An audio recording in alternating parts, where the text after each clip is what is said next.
Hello everyone, I am Mom Kat and welcome to my YouTube channel. Ipapakita ko sa inyo kung paano mag-convert ng units of temperature kung ang given ay Fahrenheit to Celsius. Umpisahan na natin. So example number 1, 212 degrees Fahrenheit. Convert natin papuntang degrees Celsius. So para magawa natin yan, meron tayong formulang gagamitin. Okay, so C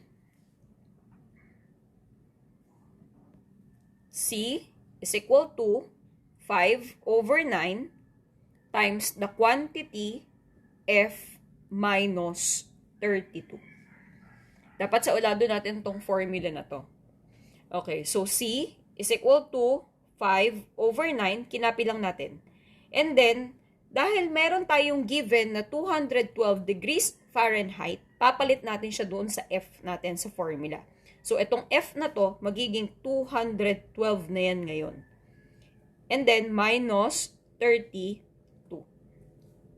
Next, C is equal to 5/9. So, umpisa muna natin doon sa loob ng parenthesis. Ano ang 212 minus 32? 180. Tama? Yan. Next. C is equal to, pwedeng ang gawin natin 5 times 180 at yung makukuha nating sagot, i-divide natin by 9. Okay? Pwede rin naman na 180 divided by 9. So 180 divided by 9, ang sagot dyan ay 20. And then 5 times 20 is 100. So ibig sabihin, ang 212 degrees Fahrenheit ay katumbas ng 100 degrees Celsius. Okay? Next example, 86 degrees Fahrenheit. Hanapin natin ang katumbas niya sa degrees Celsius. So, same yung formulang gagamitin natin. C is equal to 5/9 times the quantity F minus 32. Rewrite lang natin, C is equal to 5/9, palitan natin yung F. Alam natin na ito ay 86 minus 32. Next, C is equal to, copy 5/9, and then solve natin yung nasa loob ng parenthesis. 86 minus 32. Ang 86 minus 32 ay katumbas ng 54.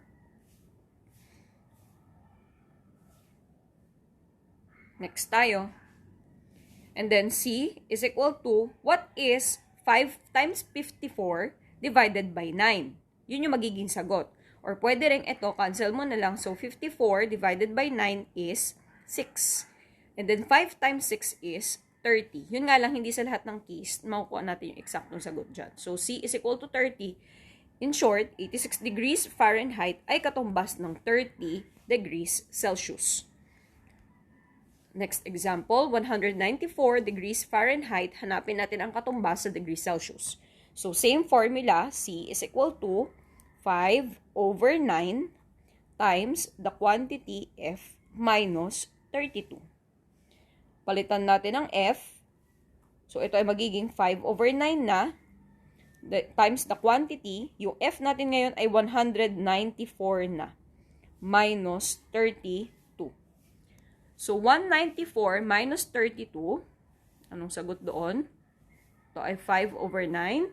And then 194 minus 32 is 162.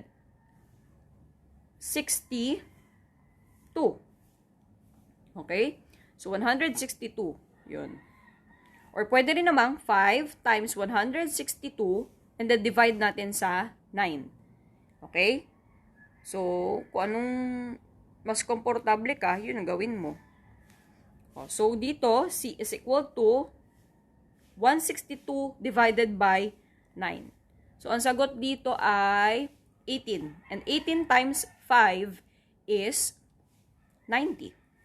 So, ibig sabihin, ang 194 degrees Fahrenheit ay katumbas ng 90 degrees Celsius. Last example, 50 degrees Fahrenheit, hanapin natin ang katumbas sa degrees Celsius.